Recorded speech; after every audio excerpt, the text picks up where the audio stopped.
Welcome back to Biafra News Support Biafra, Da Biafra here. Good morning, good afternoon, good evening to you, depending on where you're watching me from. So my part bring you another news coming from barrister lawyer Ejimakor. He said May 29, releasing NNAMDI KANU before TINUBU'S inauguration. Barrister Aloy Ejimakor. So before we continue, my people, I would like to welcome all the new and old subscribers. Thank you for subscribing. If you're just coming across my channel for the first time, kindly click the red subscribe button, turn on the notification bell to enable you get notification once a new video is being uploaded. Don't forget to share, like, leave your comments at the comment section. So I bring you another news. Coming from barrister lawyer Ejimakor, he calls for NNAMDI KANU conditional release before TINUBU'S inauguration. We all know that NNAMDI KANU was kidnapped in June 2021 in Kenya by Nigerian security force DSS. They even lied that they worked with Interpol in kidnapping NNAMDI KANU, and all since then NNAMDI KANU has been in DSS dungeon. Upon all the orders and calls for Nigerian government to release NNAMDI KANU or to no avail. Even UN ordered Nigerian government to release NNAMDI KANU. To extent they gave them 6 months to release NNAMDI KANU. Still, they have refused to release NNAMDI KANU. Appellate court discharged and acquitted NNAMDI KANU. Nigerian Fulani government led by Britain refused releasing NNAMDI KANU. So barrister lawyer Ejimakor is asking Nigerian government to release NNAMDI KANU before 29th May, being TINUBU'S inauguration. So here is the news in detail. Nigerian government has been told to release NNAMDI KANU, leader of indigenous people of Biafra IPOB, before the May 29th inauguration of the president-elect Bola Ahmed Tinubu, president-elect. KANU Special Counsel Aloy Ejimakor said releasing NNAMDI KANU and other prisoners of conscience from the southeast before May 29 would end self-determination. Ejimakor described the past 8 years as a dark era for those agitating for self-determination. He lamented that KANU and those who agitated for Biafra were subjected to persecution and the rendition. According to barrister lawyer Ejimakor, regardless of where you stand on self-determination, it's regrettable that for the past 8 years, those who demanded it were brutally persecuted and even renditioned. The only way to close this dark era is to free NNAMDI KANU and all prisoners of conscience before May 29. KANU has been locked up by the Nigerian government since June 2021 when he was subjected to extraordinary rendition from Kenya. The IPOB leader was picked up in Kenya over his Biafra agitation. However, as Nigeria prepares to exchange the baton of leadership, stakeholders have called for KANU's release for the Democracy Day, May 29. So that is it, my people. Barrister lawyer Ejimakor and stakeholders has asked Nigerian government or Britain government, or should I say Fulani government led by Britain, to release NNAMDI KANU. NNAMDI KANU's only crime is agitating for freedom, for the freedom of his people. NNAMDI KANU asks for nothing but a referendum. He is not forcing anybody to go with him. He is not saying, oh, all of you in Nigeria must go with me or must go with Biafra. He said, conduct a referendum. Let people choose where they want to belong. Moreover, Nigeria is more than 213 million and nothing is working in the country. Not that you go to Nigeria and find a job unless you have connection. No stable electricity, no good road, no hospital, no good school. Like, nothing is working in Nigeria. I don't know how anybody or any sane person will be proud living in such a country that nothing is moving forward, no of a development, nothing. So we want to be free. Moreover, there is nothing in Southeast. They denied us everything. They closed down all the borders in Southeast, and all the borders in the North are all open. Oh, borders are closed only in Southeast, but not in the North, not other places. So Southeast is not part of Nigeria. To the Fulanese and Britain, Southeast is not part of Nigeria. Now allow these people to go. You people still refuse.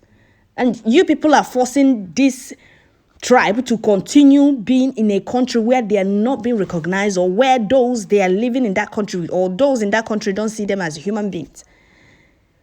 They come to Southeast, they will send repentant Boko Harams they reintegrated into the army to Southeast to go and kill innocent Igbos or Biafrans. Whereas they will send the Igbo soldiers to Sabisa Forest to be killed by Boko Haram. Do you understand what is going on?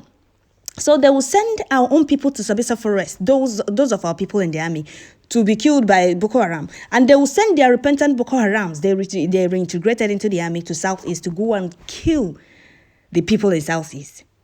While they are killing the soldiers in Nigeria, the soldiers in Nigeria military through Boko Haram by sending them to Sabisa Forest. They will send their repentant Boko Harams to Southeast to burn down our old mothers' houses, our old fathers' houses, our people's means of livelihood, their businesses, their shops, both in Biafra land and outside Biafra land. So you see why we want to exit. That is why Hamadike said, conduct a referendum, let my people go. If they want to go, if they don't want to go, they are free to remain in Nigeria. It's not by force. But Nigerian government is scared to conduct a referendum because they are aware that everybody will want to go with Biafra. And let them just try and see first. Maybe a lot of people, I'm sure a lot of people are enjoying being in Nigeria. So let them conduct a referendum. They went to Kenya and kidnapped Mazi Nnamdi Kanu, IPOB leader, or the leader of indigenous people of Biafra. Malami lied that they collaborated with Interpol. Up till date, no statement from Interpol debunking that lie, which means Interpol helped them in kidnapping Mazi Nnamdi Kanu, like Malami said. So till now, the Nigerian government has not explained to the world, or Igbo elders and politicians, though those Eflefus have not asked, how they kidnapped Mazi Nnamdi Kanu. How were they able to get all the information about Mazi Nnamdi Kanu in Kenya? Who those they worked with? No, you can't expect them to come and be telling you all those things, but we know all these things. How was Nigerian government able to reach Nnamdi Kanu or get information about Nnamdi Kanu in Kenya? How? And what is the process they took in renditioning him back to Nigeria? They can't provide. Kenyan government said that Mazi Nnamdi Kanu record still shows that he's still in Kenya. Mazi Nnamdi Kanu was kidnapped, tortured for 8 days in Kenya. Even Kenyan government have not explained how such thing took place in their country without the government knowing. Kenyan government said that Mazi Nnamdi Kanu record still shows that he's still in Kenya. So how did Nigerian government kidnap Nnamdi Kanu? How were they able to rendition him back to Nigeria? They renditioned him illegally. They kidnapped him and tortured him for 8 days in Kenya before renditioning him back to Nigeria.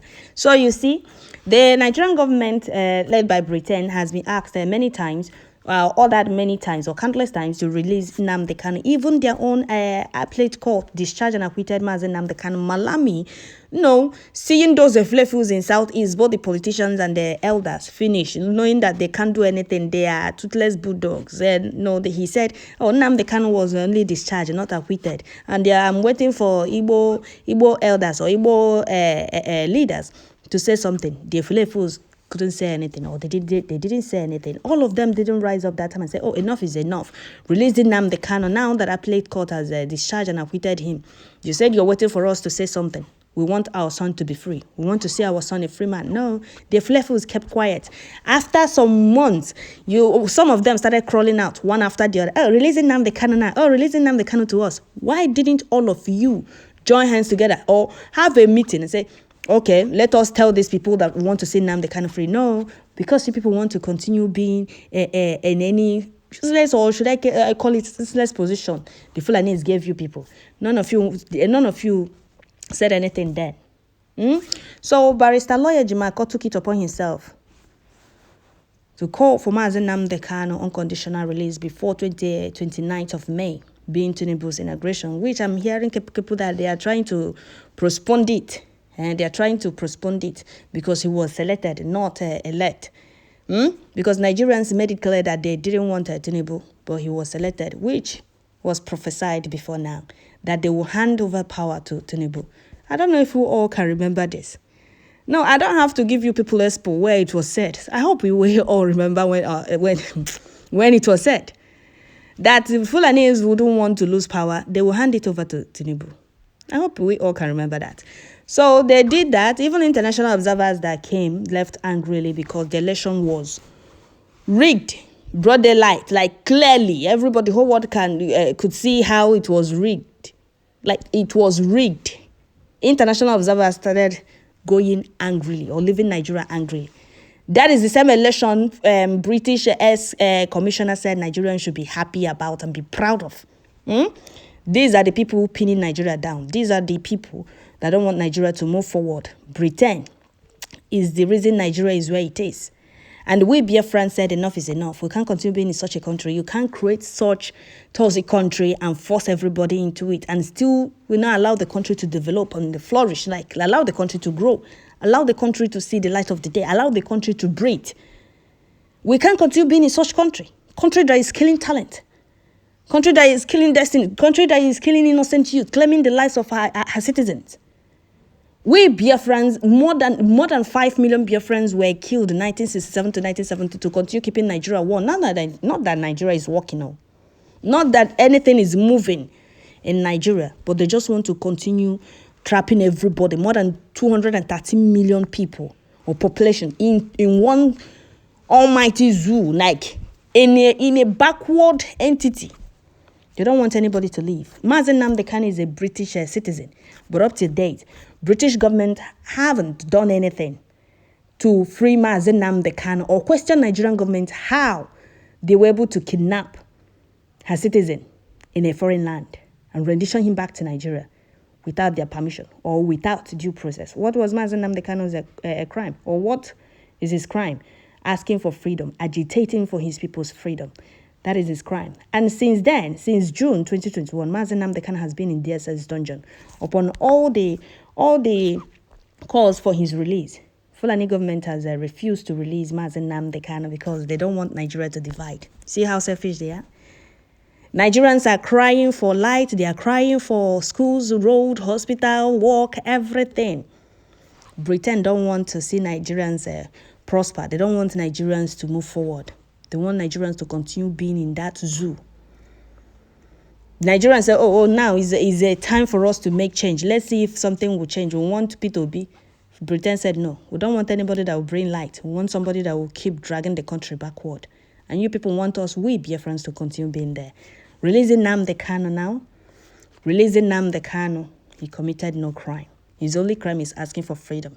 If you people believe that you people are doing the right thing, why is Nigerian government and Britain scared of conducting a referendum? If they are doing the right thing. Because they are not doing the right thing, that is why they are scared of referendum. Conduct a referendum. Let the people make their choice. Like Nnamdi Kanu said, I am not forcing anybody to go with me. Conduct a referendum. If the people wants to go with Biafra, fine. If they refuse to go with Biafra, I'm not forcing anybody. Then I will tell Tuchukwu Kabema that sent me that I have done what you asked me to come and do. And the people said no. That is it. But because they are aware that their zoo is drowning, they don't want to conduct a referendum. So that is it, my people. Barrister Lawyer Ejimakor, may Elohim guide and protect you, strengthen you more and more, and give you more courage. So Barrister Lawyer Ejimakor calls for Ahmadi K's release before 29th of May, being TINUBU'S inauguration. So that is it, my people. I will stop here. Don't forget to share, like, leave your comment at the comment section. Still your one and only Ada Biafra. Thank you all.